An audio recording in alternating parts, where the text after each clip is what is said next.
부동산 문제 해결에 자신 있다라고 얘기를 했어요. 동떨어진 곳에 공급하고 있잖아요. 지금 너무 이상적으로 생각해요. 양적인 측면만 너무나 강조를 해요. 이 양적인 측면, 핵심을 모르고 있어요.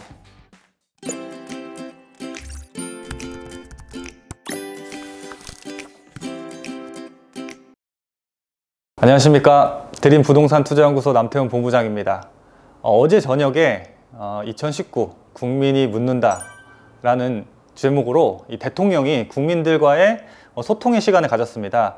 근데 그 부분에서 이제 부동산에 관련된 언급이 있어가지고 이렇게 긴급하게 영상 준비해 봤습니다.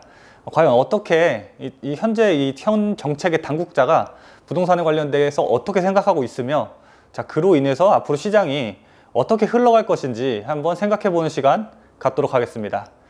자, 본 영상 시청하시기에 앞서서 좋아요와 구독, 또 알람 설정 버튼까지 눌러주시고 시청 부탁드리겠습니다. 자, 그러면 본격적으로 한번 시작해 보도록 하겠습니다.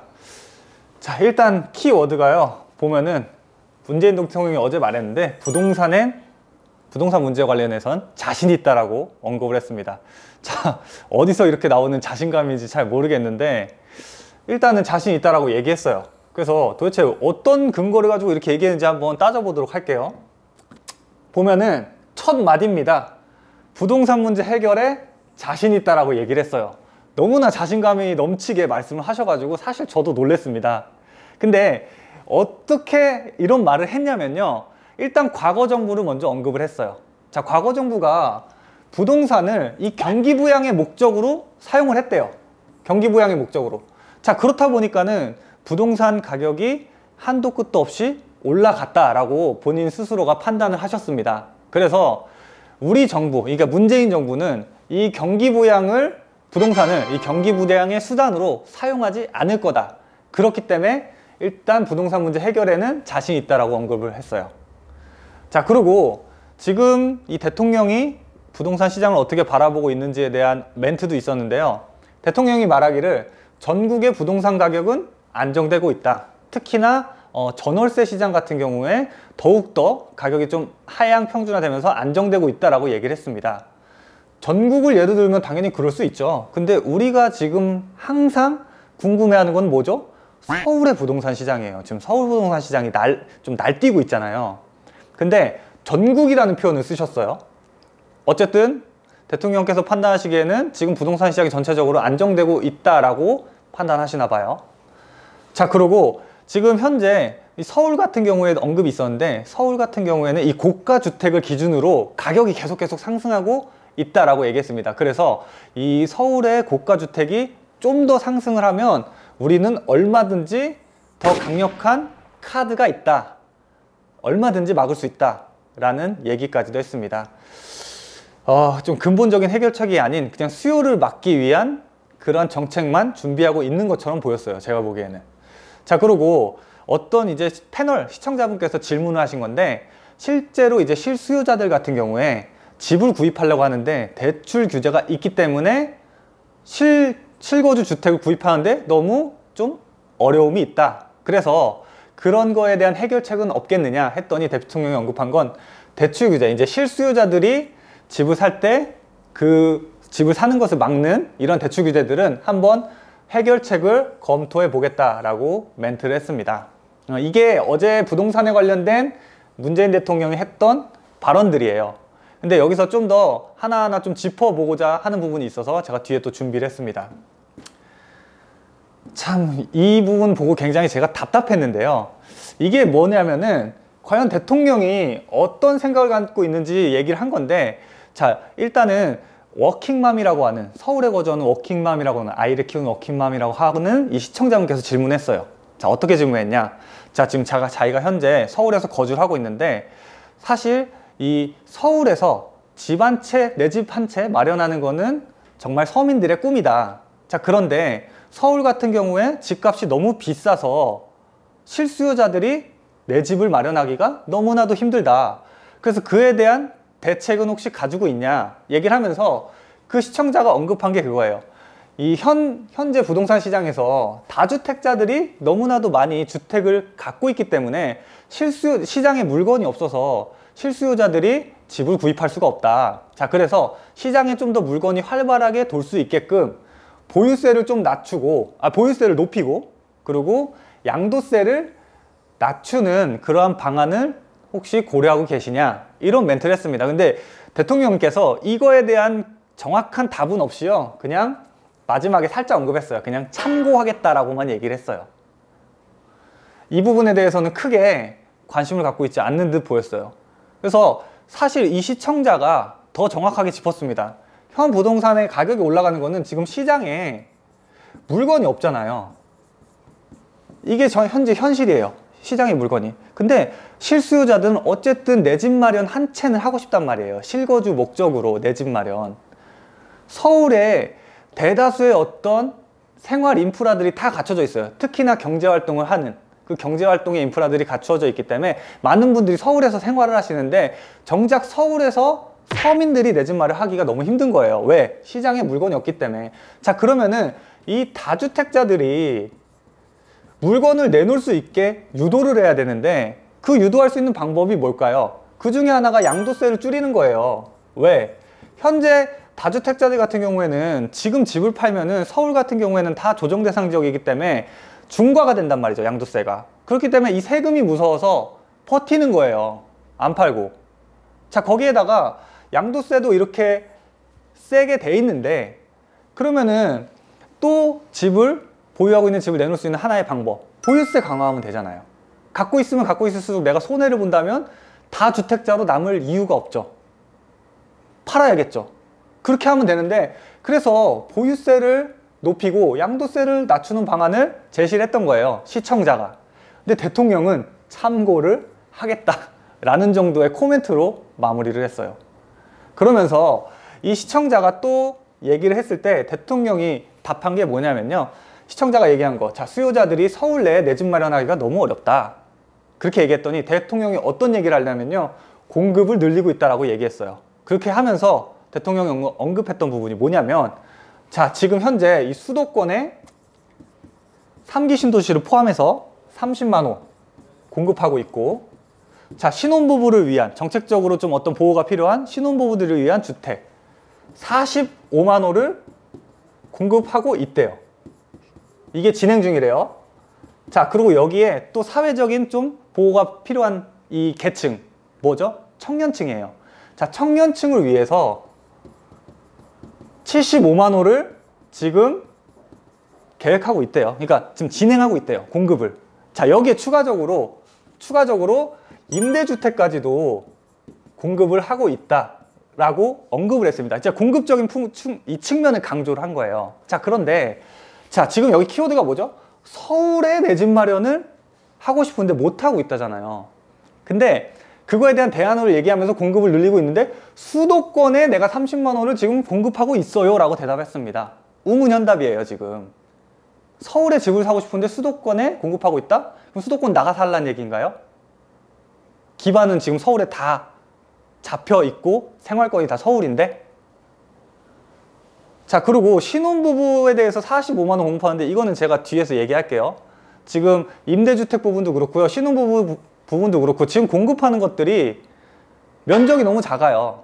대통령이 또 언급한 부분이 뭐냐면, 현재의 이 주택 공급 정책은 4인 가구를 기준으로 그 공급 정책이 짜여져 있대요. 자, 그런데 이제 인구주택 총조사에 따르면 우리나라의 현재 1인 가구들의 비중이 30% 이상을 지금 현재 기록하고 있죠.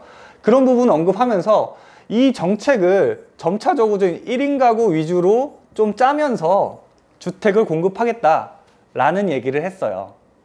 근데 이게 사실 현재 그 인구주택 그러니까 현재 우리나라의 어떤 구조를 보면 맞는 말이긴 한데요, 이것도 이 신혼부부들을 위한, 또 실제로 집이 필요한 사람들을 위한 거랑은 다소 안 맞을 수가 있어요.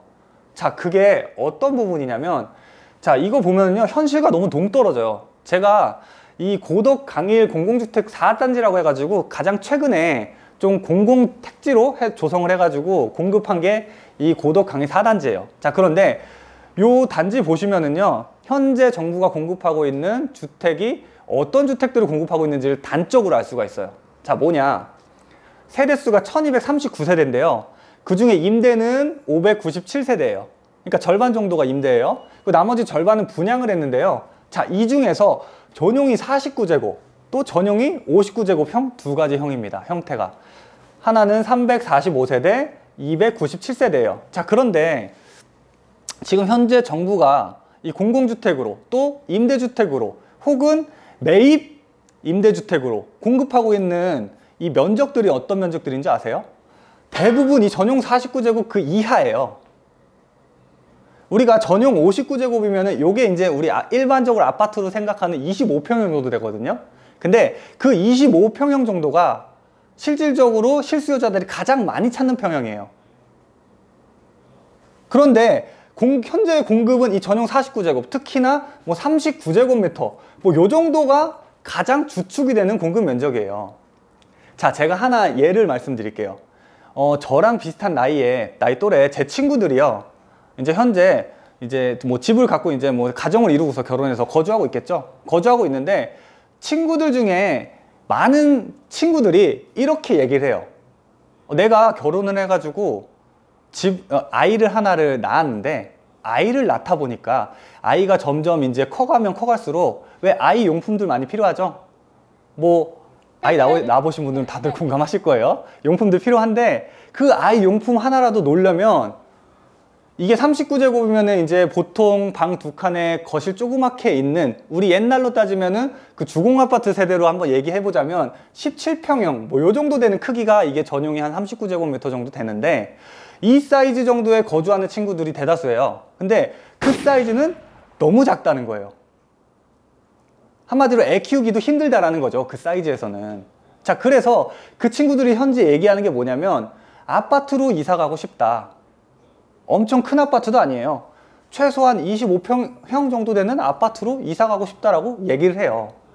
그게 지금 실제 그 젊은 층, 실제 주택을 필요로 하는 그 실수요층이 원하는 거예요. 그게 가장 수요가 많은 거라는 거죠. 그 면적이. 근데 이 현실과 동떨어져 있게 법은요 여기에 머물러 있어요. 이런 것들을 주로 공급하게끔 머물러 있다는 거예요. 만약에 정부가 이 사실을, 이 현실을 인식을 했다면 법부터 개정했어야겠죠. 정부 입법으로 해가지고 주택법, 뭐 아니면은 임대주택 공급에 관한 법률들 같은 거 개정했었어야 돼요. 근데 개정하고 있나요? 움직임 없어요. 단순하게 공급만 많이 하겠다라고 얘기하고 그마저도 사람들이 원하는 곳에 공급하는 게 아닌 동떨어진 곳에 공급하고 있잖아요. 지금 너무 현실하고 동떨어져 있어요. 자, 그래서 제가 어제 대통령과의 대화를 보고서 느낀 점은 이거예요. 굉장히 자신 있다라고 부동산 얘기했는데요, 대통령께서. 근데 현재 정부의 어떤 총책임자와 실제 정책을 짜는 사람들은요 너무 이상적으로 생각해요. 현실성이 떨어집니다. 자, 예를 들어 볼까요? 분양가 상한제. 다들 아시죠?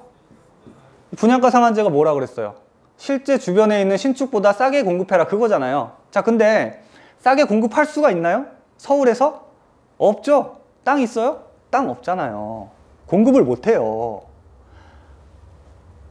구조는 되게 좋죠. 취지는 좋아요. 근데 어쨌든 현실성이 떨어져요. 너무 이상적으로만 생각을 해요. 현재 이 책임자들이.